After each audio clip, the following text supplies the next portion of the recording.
আমাদের অনন্য স্টোরি সকল প্রকার পার্ট গল্প দেখতে আমাদের চ্যানেলটি সাবস্ক্রাইব করে পাশে থাকা বেল আইকনটিতে ক্লিক করে অল নোটিফিকেশন অন করে দিন। তাহলে কি বলবো? আমার কাছে একটা আইডিয়া আছে, ফ্রেন্ড প্লাস জানু সমান ফানু।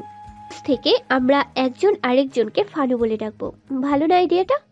আরে হ্যাঁ ইয়ার, super idea Fanu. Okay bye Fanu. সারার এমন অদ্ভুত কথায় সাহিল পেট ফেটে হাসি পাচ্ছে। ওর পরীটা সত্যি একটা পাগলি। মায়া ব্যালকনিতে দাঁড়িয়ে ফ্রেশ হাওয়া নেওয়ার চেষ্টা করছে। শরীরটা কেমন ভালো লাগছে না ওর। বিকাল থেকেই কেমন তলপেটটা ব্যথা করছে। পিরিয়ড হওয়ার আগে এমন হয় ওর, তবে লজ্জার কারণে কখনো কাউকে বলেনি ও। আর বললেই বা কি হতো? ওর ভালো মন্দ দেখার কি কেউ ছিল আগে? তাই তো নিজের ব্যথা নিজেই সয়ে যেতে যেতে অভ্যেসে পরিণত হয়ে গেছে ওর। হঠাৎ কোমরে কারোর ঠান্ডা হাতের ছোঁয়ায় কেঁপে উঠল মায়া, তবে চমকালো না, কারণ সে জানে এটা যে তার স্বামী ছাড়া আর কেউ না। অরণ্য মায়ার কোমর জড়িয়ে ধরে ঘাড়ের মাঝে নাক ডুবিয়ে দিয়ে নেশালো কণ্ঠে বলল, আমার মায়াপরীটা এখানে একা একা কি করছে জানো? কখন থেকে খুঁজছি তোমাকে। মায়া মুচকি হেসে বলল, কখন থেকে শুনি? এই তো 5 সেকেন্ড ধরে, পুরো 5টা সেকেন্ড ধরে পাই না আমার বউটাকে। ভাবতে পারো কি অবস্থা হয়েছে আমার। I missed you so much. আহারে কি দুঃখজনক কথা। I feel very sad for you. মজা নেওয়া হচ্ছে তাই না? এক্ষুনি মজা দেখাচ্ছি। কথাটা বলে অরণ্য মায়াকে পাজা কোলে তুলে নিল। রুমে এসে মায়াকে বেডে শুইয়ে দিয়ে মায়ার গলায় মুখ ডুবিয়ে অরণ্য তার দুষ্টুমিতে মেতে উঠল। পেটের ওপর চাপ লাগায় মায়ার ব্যথা আরও বেড়ে গেল। মায়া ঠোঁট চেপে ধরে ব্যথাটাকে হজম করার যথাযথ চেষ্টা করছে। সে নিজের কারণে অরণ্যের সুখের মুহূর্তটাকে নষ্ট করতে চায় না, তবে ব্যথার যন্ত্রণায় অশ্রু চোখ থেকে বের হওয়া ঠেকাতে পারছে না মায়া। অরণ্য মায়ার গলায় চুমু খেতে খেতে হঠাৎ নোনতা পানির স্বাদ পেল। অরণ্য ভ্রু কুঁচকে মাথা তুলে মায়ার মুখের দিকে তাকাতেই চমকে গেল। মায়ার মুখে যন্ত্রণার ছাপ আর চোখের পানি দেখে অরণ্য ঘাবড়ে গিয়ে উঠে বসল। দুই হাতে মায়ার মুখটা ধরে চিন্তিত সুরে বলল, এই মায়াপরি, কি হয়েছে তোমার? কাঁদছো কেন সোনা? কি হয়েছে বলো? আমি কি তোমাকে কষ্ট দিয়ে ফেলেছি? মায়া জোরপূর্বক হাসার চেষ্টা করে বলল, কিছু হয়নি তো আমার। আপনি শুধু শুধু চিন্তা করছেন। কি কিছু হয়নি? আমাকে কি তোমার বোকা মনে হয়? সত্যি সত্যি বলো কি হয়েছে। বললাম তো কিছু হয়নি। আপনি অযথাই টেনশন করছেন। অরণ্য এবার একটু রাগী কণ্ঠে বলল, মায়া, রাগ জ্বালিও না আমার, তাড়াতাড়ি বলো কি হয়েছে। মায়া আর উপায় না পেয়ে আস্তে করে বলল, তেমন কিছুই না, ওই হালকা একটু পেট ব্যথা করছিল। কখন থেকে? বিকাল থেকে। অরণ্য এবার দাঁতে দাঁত চেপে বলল, আর সেটা তুমি আমাকে না বলে চুপচাপ মুখ বুজে সহ্য করছো? মায়া ভীতু স্বরে বলল, এটা তেমন কিছুই না, পিরিয়ড হওয়ার আগে এমন একটু একটু হয়। অরণ্য রাগী সুরে বলল, আমাকে বোঝাতে এসো না কোনটা কেমন ব্যথা, কতটুকু ব্যথায় যে তোমার চোখে পানি আসতে পারে এতটা ধারণা অন্তত আমার আছে। আর 1 মিনিট, পিরিয়ড হওয়ার আগে হয় মানে এই ব্যথা তোমার প্রতিবারই হয়? মায়া ভীতুভাবে মাথা ঝাঁকালো, মানে হ্যাঁ। অরণ্য চোয়াল শক্ত করে বলল, wow great, like really really great. মানে আমার বউ তার মাঝে রোগ পুষে নিয়ে ঘুরে বেড়াচ্ছে, অথচ এই আমাকে একবারও বলার প্রয়োজনও মনে করে না সে। না না, দোষ তোমার না, আমারই হয়তো কোথাও কমতি আছে, তাই তো আমাকে কিছু বলতে চাও না তুমি। এটা আমারই অপারগতা। কথাটা বলে অরণ্য রাগ করে অন্যদিকে ঘুরে বসে রইল। মায়ার বুক ফেটে যাচ্ছে।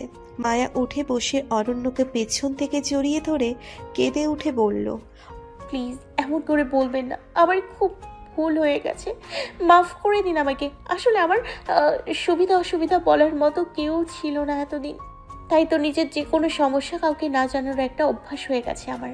আর আপনাকে এই সামান্য কারণে দুশ্চিন্তায় ফেলতে চাচ্ছিলাম না, তাই বলিনি। প্লিজ রাগ করে থাকবেন না, আপনার রাগ আমি সহ্য করতে পারি না। শরীরে এই সামান্য ব্যথার চেয়েও বেশি কষ্ট দেয় আমাকে। অরণ্য এক ঝটকায় পেছন ঘুরে মায়াকে বুকের মাঝে শক্ত করে জড়িয়ে নিয়ে আবেগী কণ্ঠে বলল, আমি রাগ করে নেই সোনা, তবে আমার ভয় হয়, তোমাকে হারানোর ভয় হয়। তাই তো তোমার সামান্য থেকে সামান্যতম কিছু হলেও আমি ভয়ে কুঁকড়ে যাই। তোমার আগের জীবনটাকে আমি বদলাতে পারবো না, তবে তুমি এখন আমার কাছে সবচেয়ে গুরুত্বপূর্ণ। তাই প্রমিস করো আমাকে, তোমার যাই হোক না কেন সাথে সাথে আমাকে বলবে, না হয় পরিবারের অন্য কাউকে বলবে, বুঝেছো? মায়া মাথা ঝাঁকিয়ে সাই জানালো।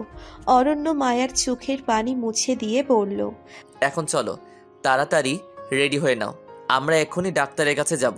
কিন্তু এখন তো অনেক রাত, আমরা না হয় কাল সকালে যাব। না না, সকাল পর্যন্ত তোমাকে এই ব্যথা নিয়ে থাকতে দেব না আমি। দেখুন, আপাতত একটা নাপা খেয়ে নিলে ব্যথা কমে যাবে, তারপর সকালে আমরা যাব। প্লিজ একটু বুঝুন। আচ্ছা ঠিক আছে, তবে সকালে কিন্তু কোনো কথা শুনবো না আমি। ঠিক আছে। তুমি এখন শুয়ে থাকো, আমি তোমার জন্য গরম দুধ আর ওষুধ নিয়ে আসছি। মায়া বেচারি চেয়েও মানা করতে পারছে না। এমনিতেই জনাব যে রেগে আছে, এখন যদি দুধ খাওয়ার কথা মানা করে তাহলে নিশ্চয়ই তুলে আছাড় মারবে। তার চেয়ে ভালো চুপচাপ যা বলে তাই শুনে নেওয়াই ভালো। অরণ্য মায়াকে দুধ আর মেডিসিন খাইয়ে দিয়ে মায়াকে বুকের মাঝে নিয়ে ঘুমিয়ে পড়ল। পরদিন সকালে অরণ্য মায়াকে হসপিটালে নিয়ে যায়। ডক্টর মায়াকে কিছু টেস্ট দেয়। টেস্টের রিপোর্ট 2 দিন পর দিবে, তাই ওরা বাসায় চলে আসে। সন্ধ্যার দিকে অরণ্যের কাছে কোনো একটা কাজে আসে ইহান। ড্রয়িং রুমে ঢুকে সেখানকার পরিবেশটা কেমন যেন অন্য রকম লাগছে। ইহান ধীরে ধীরে সেদিকে এগিয়ে গিয়ে দেখতে পেল সোফায় ইরিন শাড়ি পরে মাথায় ঘোমটা দিয়ে বসে আছে। কোনো এক ভয়ের পূর্বাভাসে বুকটা দুরু দুরু করছে ইহানের। আর একটু এগিয়ে যেতেই সামনের সোফায় পাশের বাড়ির সেই আন্টিটাকে দেখতে পেল ইহান, যে সেদিন 2 বাচ্চার বাপের সাথে এরিনের বিয়ের কথা বলেছিল। আর তার পাশে মধ্যবয়স্ক মাথায় টাক পরা একটা লোক বসে আছে। তার পাশে আরো 2 জন মানুষ আছে।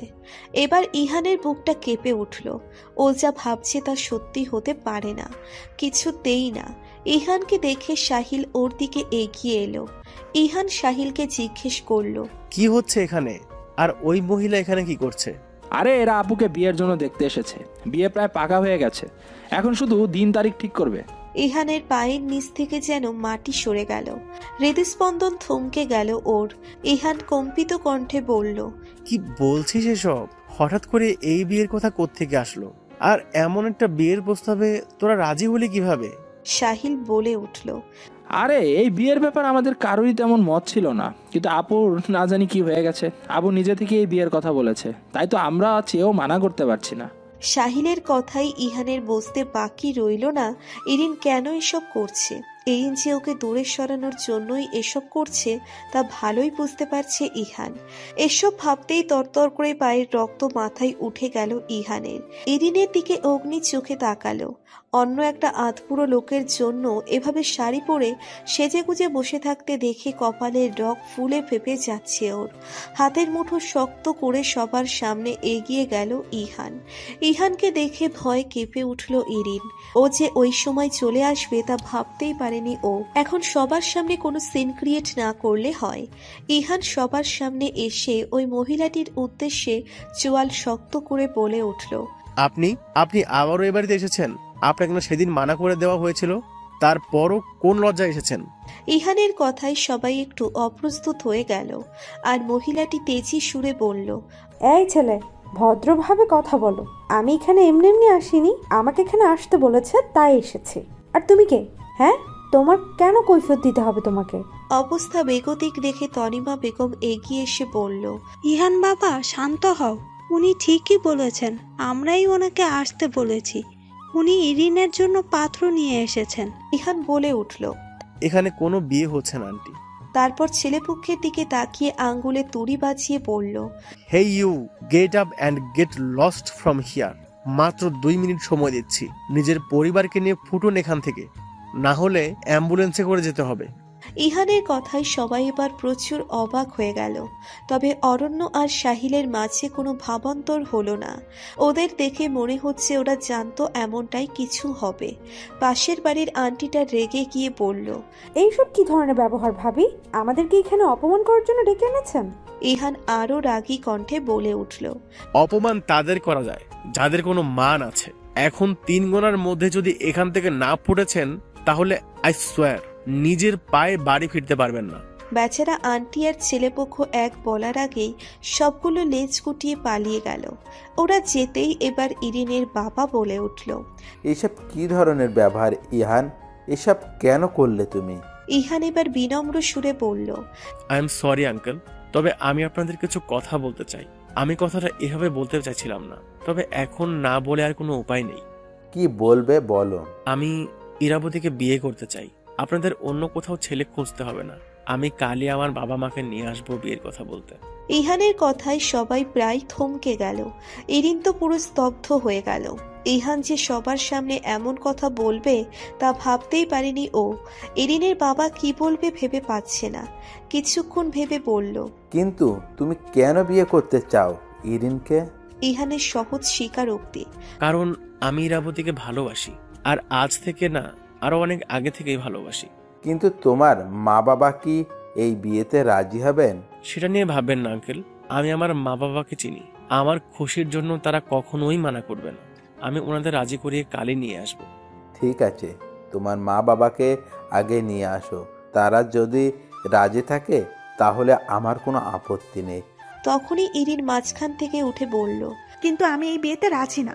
ইহান এবার ইরিনের দিকে অগ্নি দৃষ্টিতে তাকিয়ে ইরিনের বাবার উদ্দেশ্যে বলে উঠল, আঙ্কেল, আপনি ওর কথায় কান দিয়েন না। ওকে কিভাবে রাজি করাতে হয় সেটা আমি ভালো করেই জানি।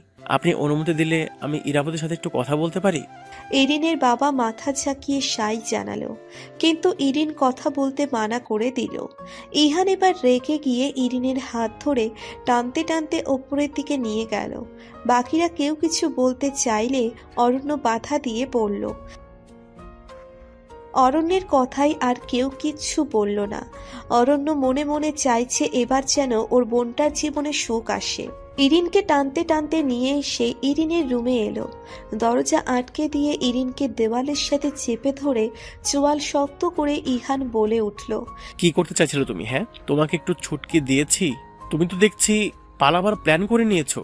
কোন সাহসে তুমি ওই বুড়োকে বিয়ে করতে রাজি হলে? হ্যাঁ, আমাকে বিয়ে করতে তোমার সমস্যা, অথচ ওই বুড়োটার সামনে সংসারে বসে থাকতে তোমার সমস্যা হবে না? খুব শখ জেগেছে তাই না অন্যকে নিজের রূপ দেখানোর? বলো। ইরিন মোচড়া মুচড়ি করে নিজেকে ছাড়ানোর চেষ্টা করে বলে উঠল,